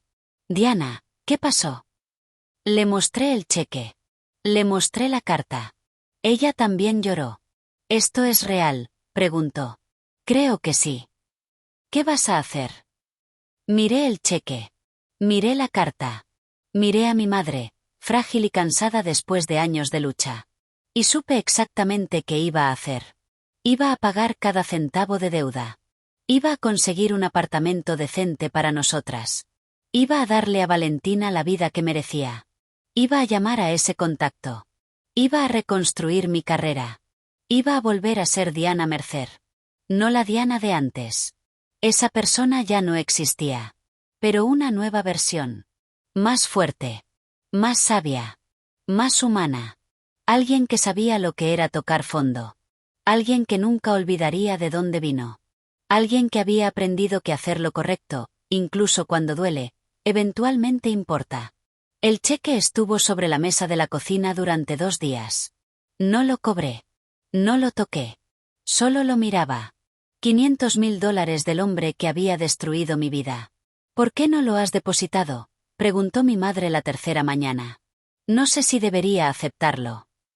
Diana, ¿estás loca? Esto resuelve todos nuestros problemas. Es dinero de castellano. El hombre que me arruinó. Es dinero que te debe. Que te debía desde hace 7 años. Me senté frente al cheque, mirándolo como si fuera una bomba a punto de explotar. Si lo acepto, ¿significa que lo perdono? ¿Significa que todo lo que pasé no importa? Mi madre se sentó junto a mí y tomó mis manos. ¿Significa que sobreviviste? ¿Significa que hiciste lo correcto cuando tuviste la oportunidad de vengarte y te costó hacerlo? ¿Significa que eres mejor persona que él? Y ahora tienes la oportunidad de recuperar tu vida. ¿Y si no lo merezco? ¿Qué no mereces? Una segunda oportunidad. ¿Y si fracaso de nuevo? ¿Y si vuelvo a confiar en el sistema y me destruye otra vez? Mi madre apretó mis manos. Entonces te levantas de nuevo. Pero Diana, mírate. Ya tocaste fondo. Ya perdiste todo. Ya sobreviviste a lo peor. ¿Qué más te pueden quitar? Tenía razón. Esa tarde fui al banco y deposité el cheque. Tardó 3 días en acreditarse. 3 días en los que apenas dormí, esperando que fuera un error, que fuera falso, que desapareciera. Pero no desapareció. El cuarto día, mi saldo bancario mostraba $500.000. Lo primero que hice fue pagar las deudas. Todas. Hospital. Tarjetas de crédito. Préstamos.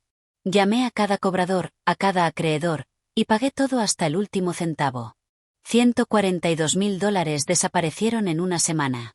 Pero por primera vez en 7 años, dormí sin el peso de la deuda aplastándome el pecho. Lo segundo fue encontrar un apartamento. No algo lujoso. No necesitaba lujo. Pero algo digno. 2 habitaciones. Un vecindario seguro. Cerca de una buena escuela para Valentina. Lo encontré en 3 semanas. $50.000 de inicial. Hipoteca que podría pagar si conseguía un trabajo decente. El día que nos mudamos, Valentina corrió por las habitaciones gritando de felicidad. «Mami, tengo mi propio cuarto. Mi propio cuarto». Verla feliz hizo que todo valiera la pena. Mi madre lloró cuando vio la cocina. «Es perfecta», dijo. «Todo es perfecto». Pero todavía quedaba la parte más difícil. La carta de castellano mencionaba un contacto. Un amigo que dirigía una firma de consultoría financiera. Alguien que estaba esperando mi llamada. Pasé 2 semanas mirando el nombre y el número de teléfono. Alberto Salinas. Director general de Salinas y Partners. ¿Podía hacerlo? ¿Podía volver al mundo que me había escupido? ¿Podía enfrentarme de nuevo a la industria que me había destruido? Una noche, Valentina entró a mi habitación. «Mami, ¿por qué estás triste?» «No estoy triste, mi amor». «Sí lo estás. Te veo pensar mucho. Como cuando estabas preocupada por el dinero. Pero ya no tenemos que preocuparnos por el dinero, ¿verdad?» Me senté en la cama y ella se acurrucó junto a mí. «No estoy preocupada por el dinero. Estoy pensando en el trabajo». «¿Vas a volver a trabajar en las finanzas como antes?» Me sorprendió que recordara. «No sé. Tengo miedo». «¿De qué?» «De que me lastimen de nuevo». Valentina pensó por un momento con esa seriedad que a veces tienen los niños. «En la escuela, una niña me empujó una vez y me caí. Me dolió mucho. Y tenía miedo de volver a jugar. Pero la maestra dijo que si dejaba que el miedo me controlara, nunca volvería a divertirme. Entonces volví a jugar. Y la niña nunca me empujó de nuevo». La abracé fuerte. «¿Cuándo te volviste tan sabia?» «Siempre he sido sabia», dijo con una sonrisa. «Solo que ahora me escuchas». Al día siguiente llamé al número. «Salinas y Partners, ¿en qué puedo ayudarle?» «Mi nombre es Diana Mercer. Quisiera hablar con el señor Alberto Salinas». «¿De parte de quién?» Fui analista financiera forense. El señor Salinas está esperando mi llamada». Hubo una pausa breve. «Un momento, por favor». La música de espera sonó durante 30 segundos que se sintieron como 30 años. Entonces una voz profunda y amable tomó la línea. «Señorita Mercer». «Sí». «Alberto Salinas. He estado esperando su llamada. Richard me habló de usted. De lo que hizo. De lo que le pasó». No supe qué decir. «Señorita Mercer, voy a ser directo. Necesito una analista senior especializada en detección de fraude corporativo. Alguien con instintos agudos. Alguien con integridad incuestionable. Alguien que no se doblegue ante la presión. ¿Le interesa el puesto?» «Yo. Llevo 7 años fuera del campo. Mi experiencia está desactualizada. Mi último empleo fue como mesera». Su último empleo relevante fue exponer una operación de lavado de dinero de $300 millones. Y cuando le ordenaron enterrar la evidencia, se negó. «Eso es exactamente el tipo de persona que necesito». «No entiendo. ¿Por qué me ofrecería esto?» «Porque Richard Castellano me llamó personalmente y me dijo que usted es la analista más talentosa que ha visto en su vida. Y viniendo de él, eso significa algo. También me dijo que le arruinó la vida por hacer lo correcto, y que eso era imperdonable». Me quedé en silencio. «Señorita Mercer. Estoy aquí. Solo. Procesando. Entiendo que esto es mucho. Tome su tiempo. Pero si está interesada, me gustaría que viniera a la oficina esta semana. Sin compromisos. Solo para hablar. ¿Puedo preguntarle algo? Por supuesto. Usted sabe exactamente qué tipo de hombre es Richard Castellano. Hubo una pausa larga. Sí. Lo sé. Y también sé que usted lo salvó cuando no tenía ninguna razón para hacerlo. Eso me dice más sobre su carácter que cualquier currículum. Acepté la reunión. 3 días después estaba parada frente a un edificio de oficinas en el distrito financiero. No tan grande como Morrison y Drake, pero impresionante. Moderno. Respetable. Subí al piso 12 con el estómago hecho nudos. Alberto Salinas era un hombre de 60 años con pelo gris y una sonrisa genuina. Su oficina tenía vistas a la ciudad, pero no era ostentosa. Profesional. Seria. Señorita Mercer, gracias por venir. Pasamos 2 horas hablando. Me hizo preguntas técnicas. Preguntas sobre casos hipotéticos. Preguntas sobre ética profesional. Respondí cada una, sintiendo como mi cerebro se reactivaba. Como músculos que habían estado dormidos durante años y que finalmente volvían a despertar. Al final de la reunión, Alberto se recostó en su silla. Quiero ofrecerle el puesto de directora senior de análisis forense. Salario inicial de 180.000 al año. Bonos basados en desempeño. Seguro médico completo. Y lo más importante, autonomía total en sus investigaciones. Nadie le ordenará jamás enterrar evidencia. Tiene mi palabra. 180.000 al año. 7 años atrás ganaba 90.000. Esto era el doble. ¿Por qué?, pregunté. ¿Por qué tanto? Porque es lo que vale su talento. Y porque he visto lo que pasa cuando las buenas personas son castigadas por hacer lo correcto. No voy a cometer ese error. Extendió su mano. Acepta. Miré su mano. Miré su rostro. Miré por la ventana hacia la ciudad que me había escupido y que ahora me ofrecía una segunda oportunidad. Pensé en Valentina. En mi madre. En los 7 años de lucha. En todo lo que había perdido y todo lo que había ganado. Pensé en la Diana de 26 años que creía que el sistema era justo. En la Diana de 33 que sabía que no lo era, pero que seguía haciendo lo correcto de todas formas. Y tomé su mano. Acepto. 6 meses después estaba de vuelta. No en el mismo lugar. No en la misma persona. Pero de vuelta en el mundo de las finanzas corporativas, de los trajes de negocios, de las reuniones en salas de conferencia. Y esta vez era diferente. Entré a Salinas y Partners con un equipo de 3 analistas bajo mi supervisión. Tenía una oficina con mi nombre en la puerta. Tenía acceso a bases de datos que me habían sido negadas durante años. Tenía la autoridad para investigar lo que quisiera sin que nadie me cuestionara. Alberto cumplió su palabra. Autonomía total. Los primeros casos fueron pequeños. Fraudes internos en empresas medianas. Malversación de fondos. Esquemas de soborno. Nada comparable a lo que había hecho en Morrison y Drake, pero suficiente para demostrar que todavía tenía el talento. No, que era mejor que antes. Porque ahora no solo veía los números. Veía a las personas detrás de ellos. Entendía las motivaciones. Sabía cómo la desesperación podía empujar a la gente a hacer cosas terribles. Sabía cómo el poder podía corromper. Sabía cómo el sistema protegía a algunos y destruía a otros. Mi equipo me respetaba. Decían que era la mejor analista con la que habían trabajado. Decían que podía ver patrones que otros no veían. Valentina estaba prosperando en su nueva escuela. Sacaba buenas calificaciones. Había hecho amigas. Ya no lloraba por ropa vieja o por ser diferente. Mi madre finalmente había podido jubilarse. Con mi nuevo salario, podía mantener a toda la familia cómodamente. Ella pasaba los días en el parque, leyendo, disfrutando de la vida que se había ganado después de tantos años de lucha. Todo estaba bien.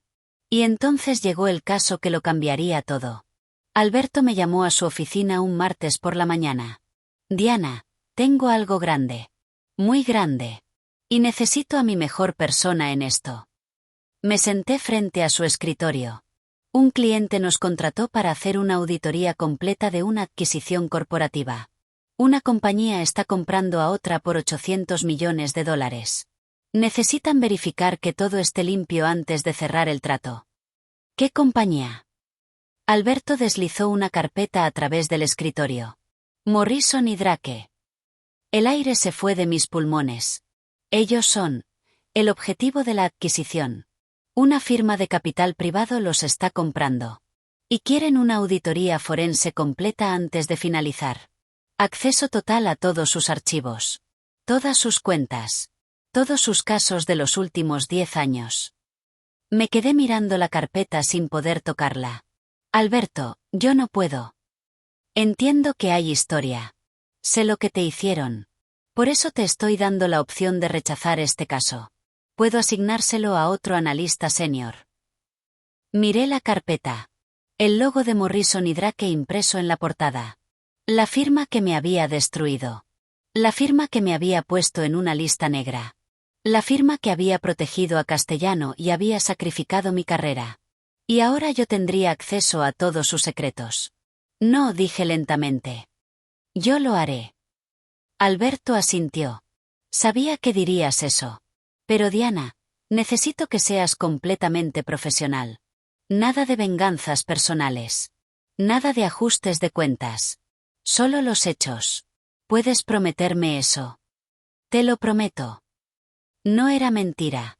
No buscaba venganza. Buscaba verdad. Y finalmente, después de 7 años, iba a tenerla. El equipo de auditoría comenzó al día siguiente. Llegamos a las oficinas de Morrison y Drake con cajas de documentos para revisar. Nos dieron acceso a sus servidores. Nos asignaron una sala de conferencias en el piso ejecutivo. El mismo piso donde me habían despedido. Algunos rostros me reconocieron. Vi el shock en sus caras. Diana Mercer, la mesera, la fracasada, la mujer que había sido destruida, estaba de vuelta. Pero ahora con poder. Ahora con autoridad. Ahora revisando cada uno de sus secretos. No dije nada. Solo sonreí profesionalmente y comencé a trabajar. Durante 2 semanas, mi equipo y yo revisamos archivos. Miles de documentos. Cientos de casos. Décadas de trabajo. Y encontramos cosas. Muchas cosas. Casos donde se había enterrado evidencia. Clientes que claramente eran criminales pero que habían sido protegidos. Pagos sospechosos a consultores externos. Conexiones con políticos y jueces. Pero nada sobre mi caso específico. Nada sobre Castellano. Hasta que una tarde, mi analista junior, un joven llamado Marcos, entró corriendo a la sala de conferencias. Diana, encontré algo. Algo grande. Me mostró su laptop. Un archivo encriptado que había logrado abrir. Correos electrónicos internos de hace 7 años. Comencé a leer.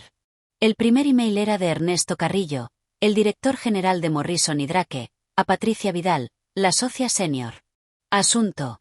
Problema con la analista Mercer.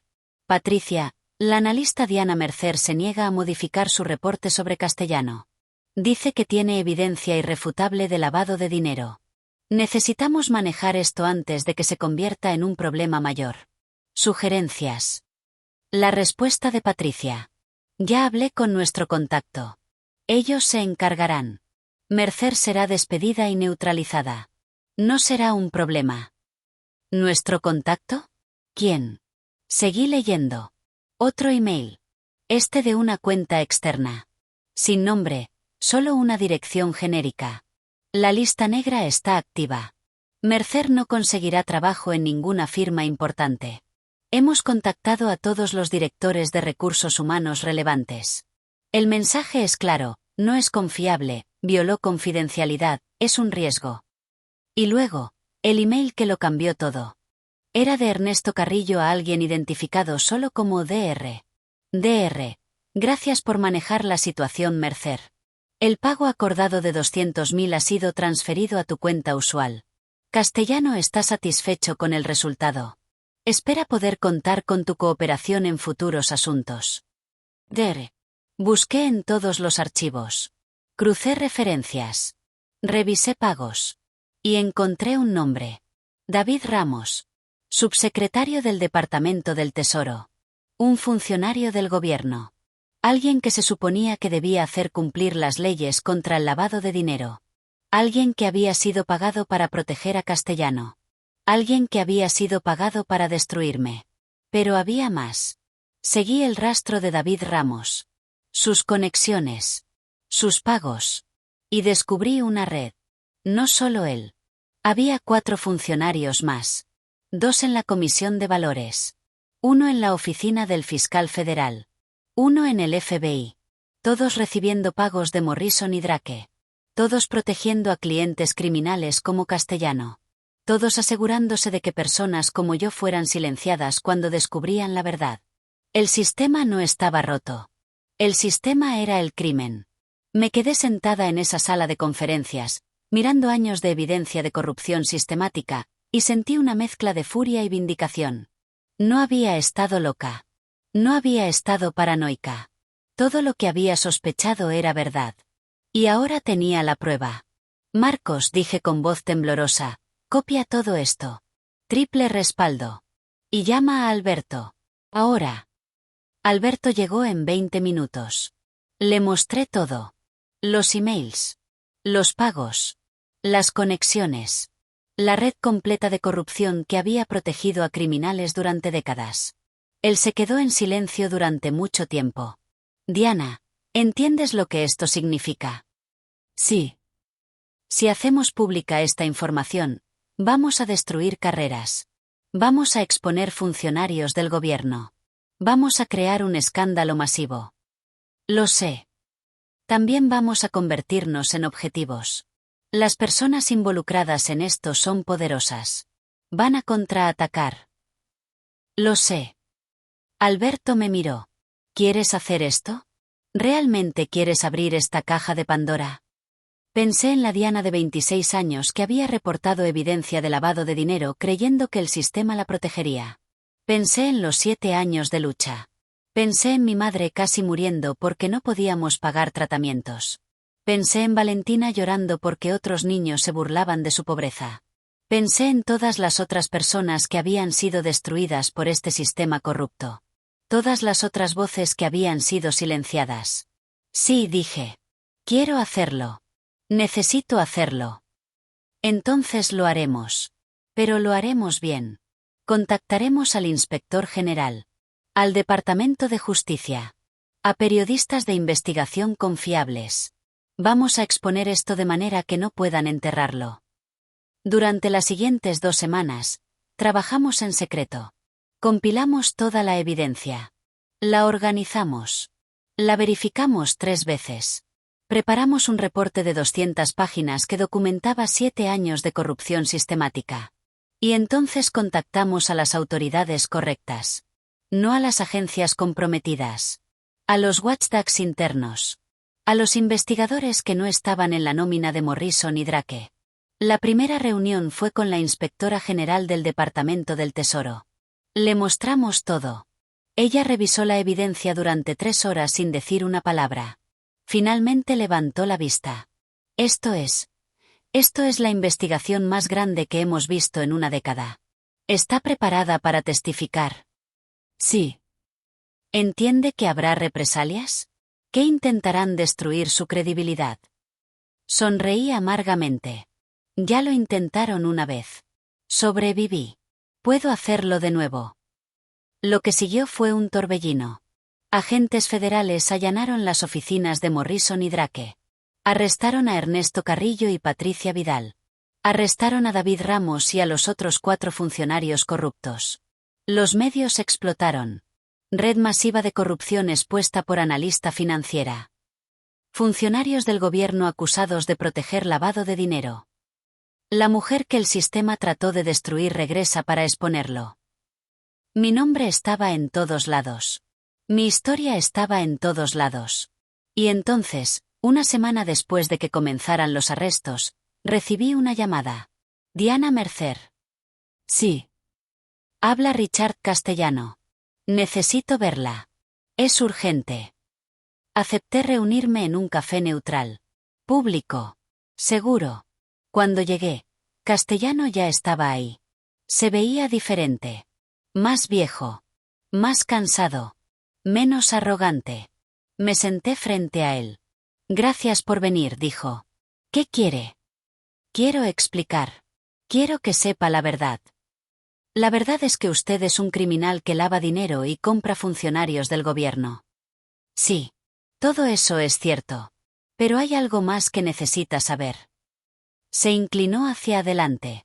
Yo no sabía que la habían puesto en una lista negra. No sabía que habían destruido su carrera tan completamente. Cuando le ordené a Morrison y Drake que enterraran su reporte, pensé que simplemente la reasignarían a otro proyecto. Pensé que la presionarían y eventualmente aceptaría. ¿Y eso hace que esté bien? No. Nada de lo que hice está bien. Pero cuando usted me salvó esa noche en el restaurante, investigué qué le había pasado. Y cuando descubrí la verdad, cuando vi en lo que la habían convertido, fue la primera vez en mi vida que sentí vergüenza real. ¿Por qué me está diciendo esto?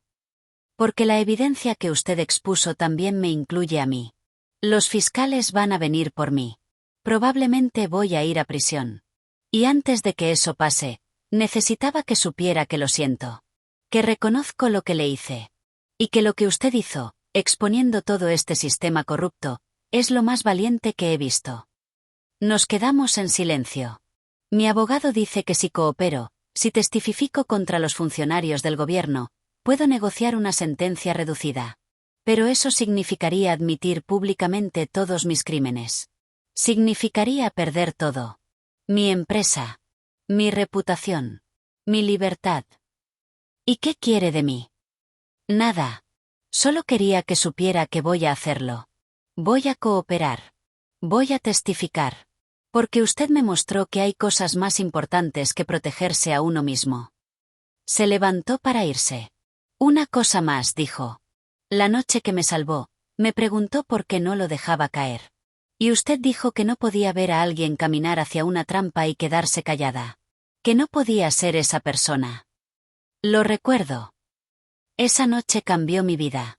Me hizo ver quién me había convertido. Y aunque probablemente voy a pasar los próximos años en prisión, quiero que sepa que valió la pena. Porque finalmente voy a hacer lo correcto. Se fue. Y yo me quedé sentada en ese café, procesando todo. El hombre que había destruido mi vida había sido destruido por el mismo sistema que lo había protegido. Y de alguna manera, yo había sido el catalizador para ambas destrucciones. Pero esta vez, la destrucción llevaba a justicia. A verdad. A consecuencias reales. Los juicios duraron 8 meses. 8 meses de testimonios. De evidencia. De ver cómo todo el sistema corrupto se desmoronaba pieza por pieza en salas de corte llenas de periodistas y cámaras. Yo testifiqué 4 veces. La primera vez fue la más difícil. Tuve que sentarme frente a Ernesto Carrillo, Patricia Vidal, y los 5 funcionarios del gobierno que habían sido arrestados. Tuve que mirarlos a los ojos mientras explicaba cómo me habían destruido por hacer mi trabajo. Ernesto no me miró ni una vez. Patricia me observó con odio puro. Los funcionarios del gobierno actuaron como si yo fuera una mentirosa, como si nada de esto fuera real. Pero la evidencia no mentía. Correos electrónicos. Transferencias bancarias. Grabaciones. Todo estaba ahí. Irrefutable. Innegable. El fiscal me hizo repasar todo. Desde el caso original de Castellano hasta mi despido. Desde la lista negra hasta los años sirviendo mesas. Desde las deudas médicas hasta el momento en que salvé al hombre que me había arruinado. Señorita Mercer, preguntó el fiscal, después de todo lo que le hicieron, ¿por qué advirtió al señor Castellano sobre la trampa? Porque dije, y mi voz sonó clara en la sala silenciosa, no importa lo que me hubieran hecho. No iba a convertirme en alguien que se queda callada ante una injusticia. Ni siquiera cuando la víctima fue mi verdugo. Hubo murmullos en la sala. ¿Usted cree en la justicia del sistema? No, admití. No después de lo que viví. Pero creo en hacer lo correcto incluso cuando el sistema está roto.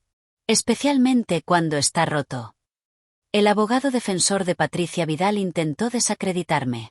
Señorita Mercer, ¿no es cierto que usted guarda resentimiento contra Morrison y Drake? ¿Que esta investigación es simplemente venganza personal? No es venganza, respondí. Es responsabilidad. Es asegurarse de que lo que me hicieron a mí no le pase a nadie más. Pero usted admite que odia a mi clienta. No la odio. La compadezco. Porque eligió proteger criminales en lugar de hacer lo correcto, y ahora va a pagar las consecuencias. Los veredictos llegaron en oleadas. David Ramos, el subsecretario del Tesoro, 15 años de prisión por corrupción, obstrucción de la justicia y violación de deberes públicos.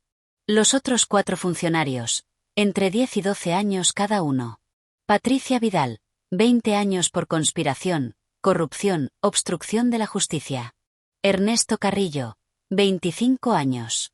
El juez dijo que como líder de la firma, tenía la mayor responsabilidad. Morrison y Drake cerró sus puertas 3 meses después de los veredictos. La firma que había existido durante 40 años, que había sido un pilar de la industria financiera, desapareció. Sus activos fueron vendidos para pagar multas y restituciones. Sentí una satisfacción oscura cuando leí la noticia. Pero también tristeza. Porque había analistas buenos en esa firma. Personas que no tenían idea de la corrupción. Personas que perdieron sus trabajos por los crímenes de otros. El sistema corrupto no solo destruía a los que lo enfrentaban. También destruía a los inocentes atrapados en su órbita. Richard Castellano cumplió su palabra. Testificó contra todos. Reveló décadas de corrupción. Nombró nombres. Expuso conexiones. Entregó documentos que ni siquiera los fiscales sabían que existían. Su cooperación fue total. A cambio, negoció una sentencia de 7 años en prisión federal de mínima seguridad. Sus activos fueron confiscados. Su imperio fue desmantelado. Todo lo que había construido desapareció. Pero mantendría su vida. El día de su sentencia, me buscó fuera de la corte. Diana, dijo, y fue la primera vez que me llamó por mi nombre. Quiero agradecerle. Por todo. No me agradezca. Usted va a prisión. Sí. Y lo merezco. Pero voy a salir eventualmente. Y cuando salga, voy a ser una persona diferente. Usted me mostró que era posible cambiar. Que nunca es demasiado tarde para hacer lo correcto. Espero que sea verdad. Lo es. Y cuando salga, voy a dedicar el resto de mi vida a reparar el daño que hice. Tiene mi palabra. No sé si le creí completamente. Pero quería creer que la gente podía cambiar. Que incluso alguien como Castellano podía encontrar redención. Mientras tanto, mi vida había cambiado completamente. La exposición del caso me convirtió en una figura pública. Fui invitada a conferencias para hablar sobre integridad financiera y corrupción sistemática. Universidades querían que diera clases. Organizaciones sin fines de lucro me pedían que me uniera a sus juntas directivas. Pero lo más importante fue el trabajo. Salinas y Partners creció exponencialmente después del caso. Empresas de todo el país querían que las auditáramos. Querían la firma que había expuesto la corrupción más grande en décadas. Querían analistas que no se doblegaran ante la presión. Alberto me promovió a socia principal. Mi salario se duplicó. Mi equipo creció de 3 personas a 15. Pero nunca olvidé de dónde venía. Cada vez que entraba a mi oficina, recordaba las noches sirviendo mesas en la pérgola. Recordaba contar propinas. Recordaba llorar en el piso del apartamento de mi madre. Y me aseguraba de que eso nunca le pasara a nadie en mi equipo. Implementé una política. Cualquier analista que descubriera evidencia de crimen y fuera presionado para enterrarla tendría el respaldo total de la firma. Legal. Financiero. Personal. Nadie sería destruido por hacer lo correcto. No mientras yo tuviera poder para evitarlo. Valentina ahora tenía 8 años. Seguía sin entender completamente todo lo que había pasado. Sabía que mamá había estado en las noticias. Sabía que había ayudado a capturar gente mala. Sabía que nuestra vida había cambiado. Pero lo más importante era que era feliz. Tenía amigas. Le iba bien en la escuela. Tomaba clases de piano que yo podía pagar sin pensar 2 veces. Ya no lloraba por ropa vieja o por ser diferente. Una noche, mientras la arropaba, me preguntó algo que me partió el corazón. Mami, ¿por qué la gente mala trató de lastimarte? Porque descubrí sus secretos. Y no querían que nadie más lo supiera. Pero tú les dijiste de todos modos. Sí. Tenías miedo. Mucho miedo. Pero lo hiciste de todas formas. Sí. Ella pensó por un momento. Entonces eres valiente. La maestra dice que ser valiente no es no tener miedo. Es hacer lo correcto aunque tengas miedo. Tu maestra es muy sabia. Yo quiero ser como tú cuando sea grande. La abracé fuerte, con lágrimas en los ojos. Tú puedes ser mejor que yo. Puedes ser quien quieras ser. Mi madre estaba completamente recuperada. Los controles médicos mostraban que seguía en remisión. El cáncer no había regresado. Los doctores decían que las probabilidades mejoraban con cada año que pasaba. Había cumplido 66 años y finalmente disfrutaba de su jubilación.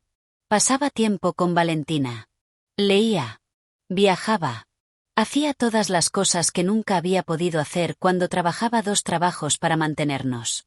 Un domingo, mientras comíamos juntas, me dijo algo que nunca olvidaré.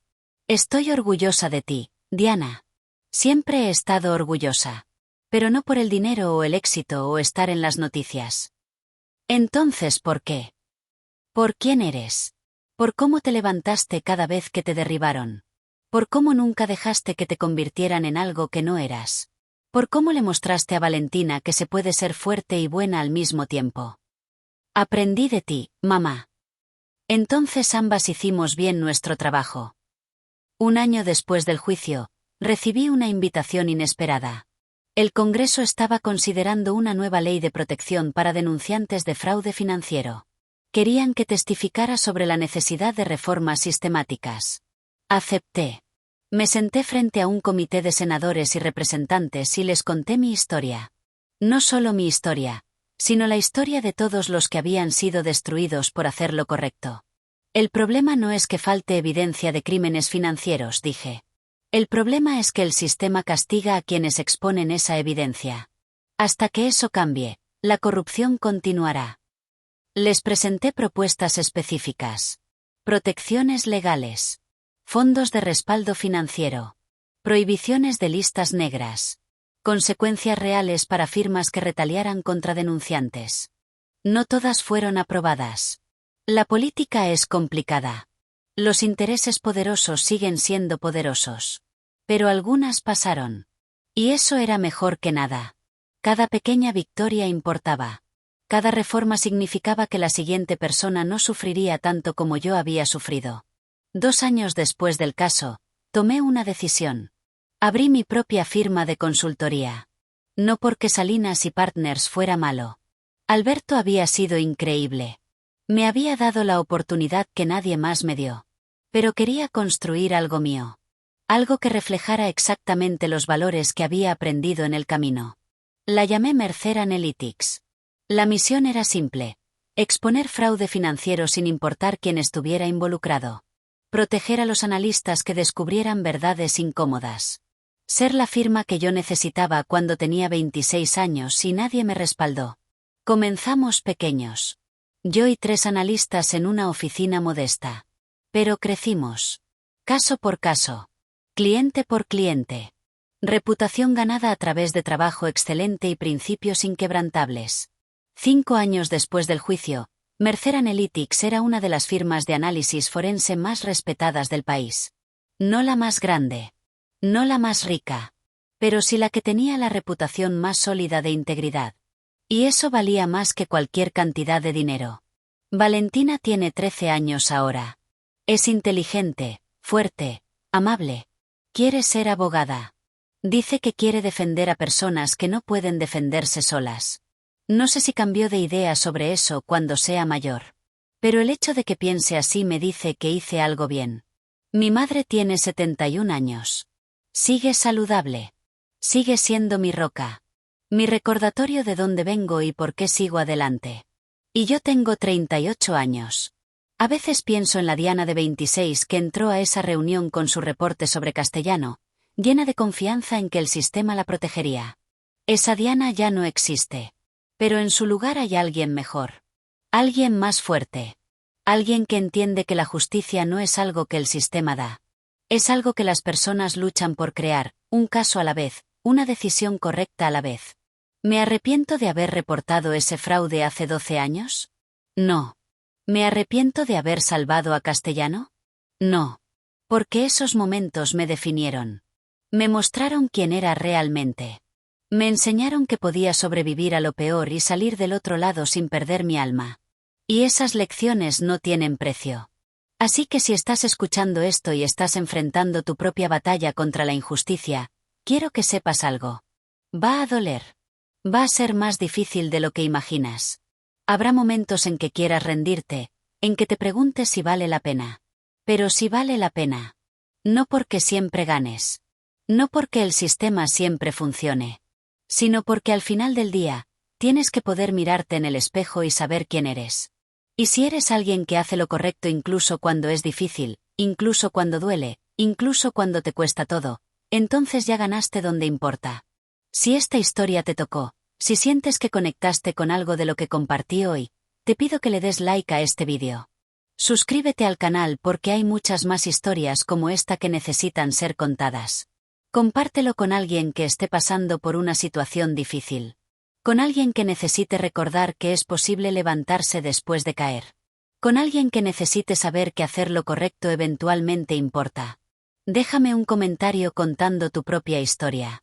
¿Has enfrentado injusticia? ¿Has tenido que elegir entre lo fácil y lo correcto? ¿Qué decisión tomaste? Quiero escucharte. Quiero saber que no estamos solos en estas luchas. Y recuerda esto. El sistema puede ser corrupto. Las personas pueden traicionarte.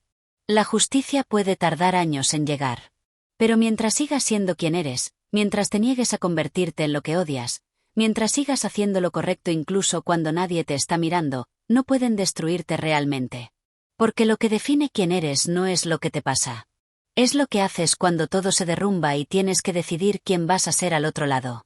Mi nombre es Diana Mercer. Y esta fue mi historia de cómo pasé de ser una analista financiera exitosa, a una mesera invisible, a la mujer que expuso una de las redes de corrupción más grandes del país. No fue el camino que elegí. Pero fue el camino que me hizo quien soy. Y no lo cambiaría por nada.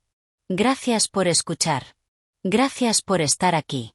Y recuerda, tu historia tampoco ha terminado. Todavía estás escribiéndola. Un día a la vez. Una decisión correcta a la vez. Hazla contar.